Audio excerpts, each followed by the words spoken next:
Many of you will have had a challenging bike ride planned, where you felt unsure if you were ready for it. This film is about exactly that. I was joined on this ride by two of my sons, so for that reason I was really looking forward to it. Andy here, who was the person who first got me into cycling actually, and also now does a fair bit of running. In fact, the annoyingly fit bugger did a 10k run along the Brighton seafront the day before this ride. Jamie here is a self-proclaimed unenthusiastic cyclist. Quite surprising really that he even owns a bike. So last November, when I was off the bike struggling to recover from my spine surgery, you can imagine my surprise that Jamie suggested he and I take on the Pedal Britain Wales End-to-End Challenge at the end of June. Once I confirmed he wasn't drunk, I gratefully accepted, of course. It meant I had a target to aim for once I got back on my bike, and also that Jamie had the impetus to get himself fitter by having that same goal. The Puncheur Sportive, selected as it was a local event to Jamie, who lives in Hove, was to be a measuring stick for the progress we were both making with a pretty hilly 60-mile route. I knew I was some way off a tough 3 days in Wales after a disastrous visit to Spain a couple of weeks before, illustrated in 3 videos already on the channel, this being the final one. Jamie though was unsure. He'd done a lot of indoor cycling in the gym over the winter, but I stressed to him the need to test his progress on a real ride, which is what brings us to Ditchling on a cool but dry Sunday morning. First sportive of the season, the Puncheur Sportive with my boys. We're going, yeah, we know, yeah. Oh, yeah. And we are off.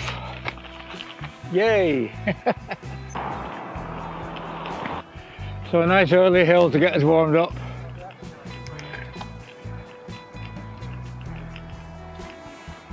Right.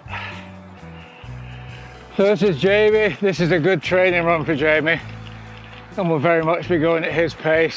He's been doing lots of work in the gym recently, but as far as cycling in real life, since July you've done 6 miles on your bike the other day. So yeah, this is much needed fresh air riding. Hey, we've caught up Andrew now. Are you with us?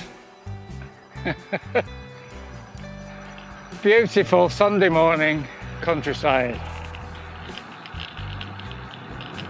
So a little hill coming up again.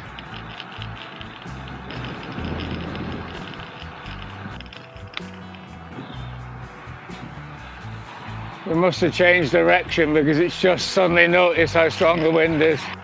You nearly fell off. Well, the sudden gust of wind.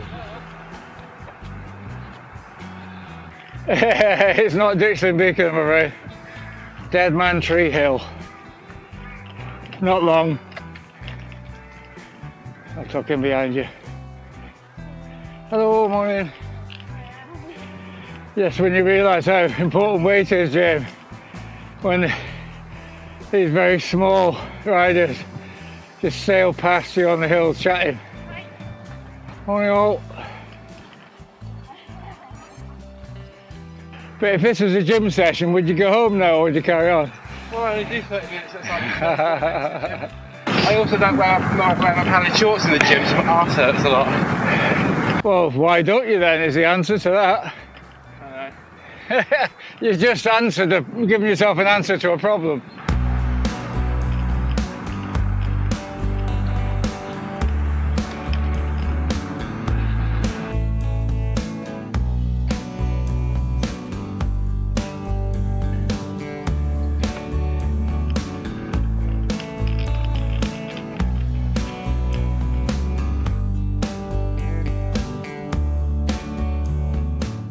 That took your breath away, that one. Yeah, I can have this gluten-free organic vegan bar made from taste-free, made from almonds and the tears of whoever was forced to make it. Okay. Yeah, good, thanks. A different shirt that says I'm just an untrained moron on a bike. An ordinary look. Okay, mate. Yep. Morning.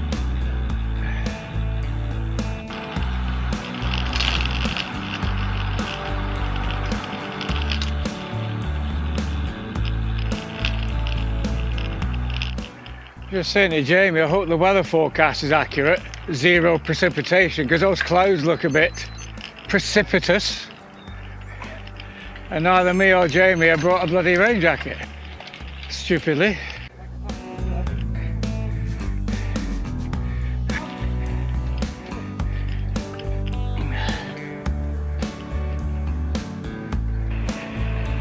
You might regret giving way the 600 of us.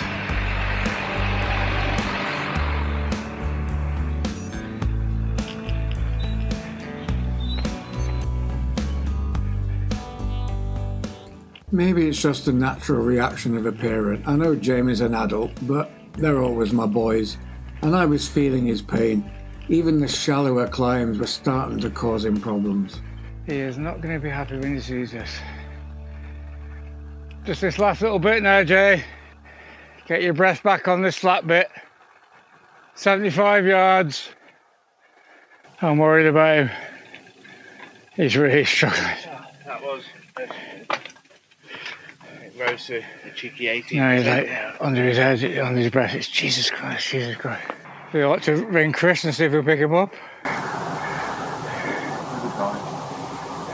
I hope so. He needs to do it for Wales. I know, or back out.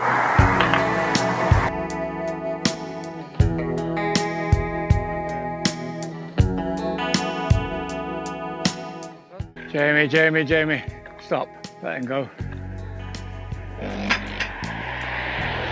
And go dead straight over the cattle grid, don't waggle. You go.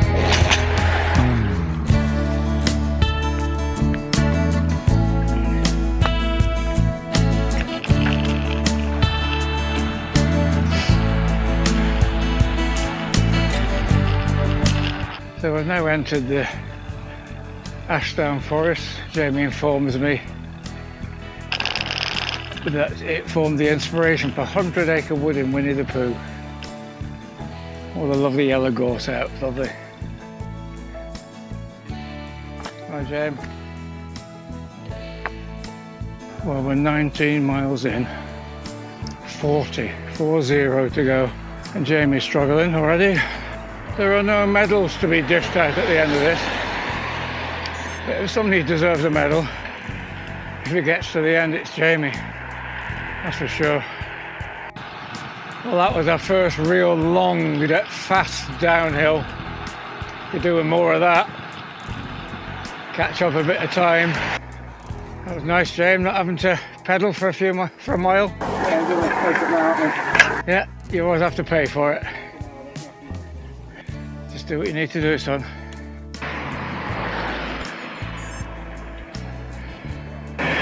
Okay.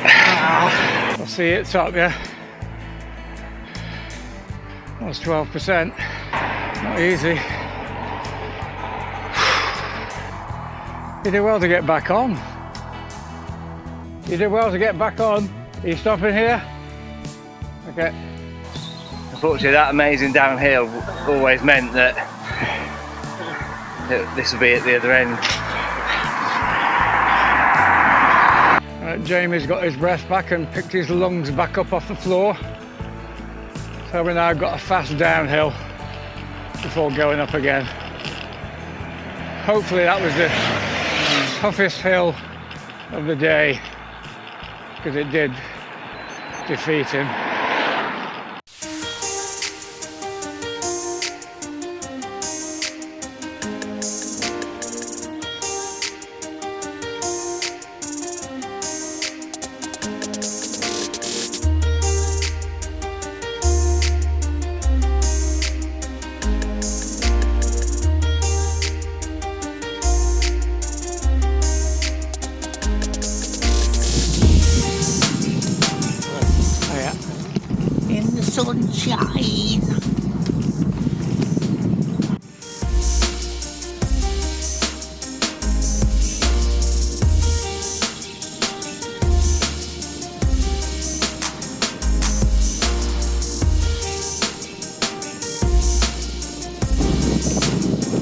That's rather good. This is a flat bit. Get a move on. What's stopping for? Stop, you stop. Back and west of it. And finally we reached the straw that broke the camel's back. Jamie was never going to give up, so I needed to prompt the idea, because he'd already learned what he needed to know, and carrying on was just needless suffering. He's stopping here. He's walking again. He needs to jack in at halfway, doesn't he? His quads just went then as well, cramped up. So he's got that, his calves, he's f***ed. But he needs to hopefully get Chris to help him out. So Jamie's already had muscle cramp in his calves, and now on that hill his quads are all cramped up and he had to get off quick, so it really isn't working out well. But he's walking up, stretched the quads out. You weren't the only one walking either. I passed a chap towards the end who was walking. Is this the police stop? Well, we'd see Andrew if it was. No, yeah, it was Karen. Just a general gathering. What's the word for a group of cyclists? Like, you know, Jim Bob, please stop.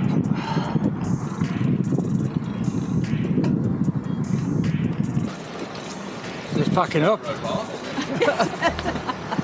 A plan had hatched in my head and successfully executed with the lovely Puncheur Sportive staff. Yeah, you know who it is with the van there, don't you? It was the guy who was on the phone. Oh yeah, Jamie, don't forget to take your bike. Yeah. Jamie? Yeah, we're really on YouTube about him dying on the hills. So we're on 32 miles, over halfway, and we've managed to catch Jamie a lift from one of the organisers. We're going back to the start and we'll meet him there. All right.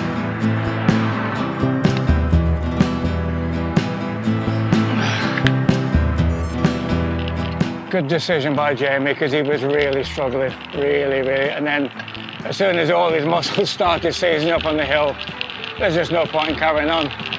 He's found something out today about his fitness level for our adventure across Wales in June, and needs to make some kind of decision about what he does from here on.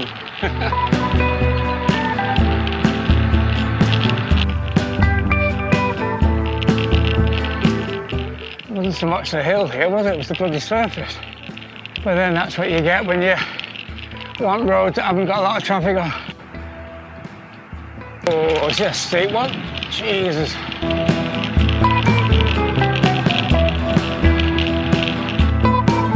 Nice.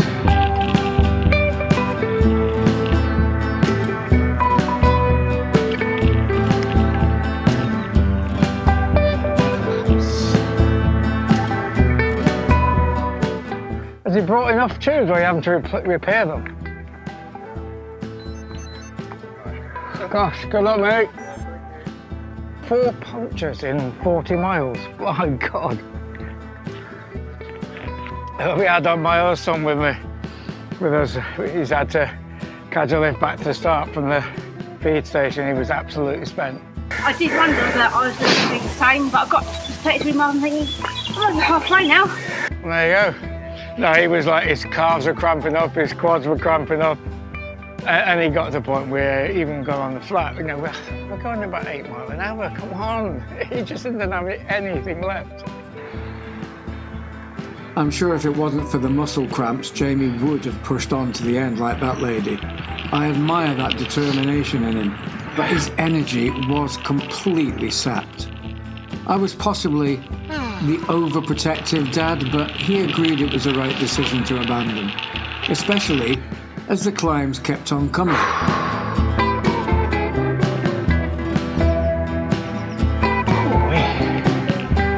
It's a little sleep testers just sap the energy.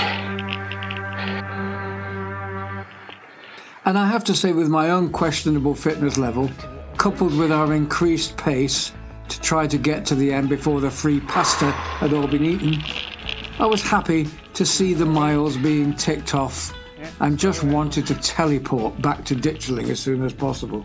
Less than 10 to go. Less than 10 miles. 5 to go. It's not a case of bloody cyclists here, is it? If everyone was on a bike, there wouldn't be all these hold-ups. It's just not wide enough for traffic coming both ways. 1 mile to go, Andy. Woohoo!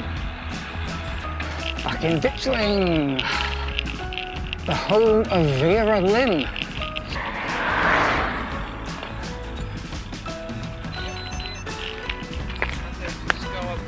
Cheers, bud. Thank you.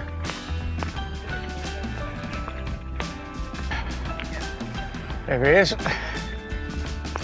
Are you stuffed with food now, are you?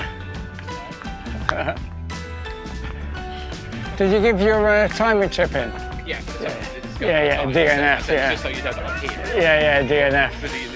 Yeah. Well, bud.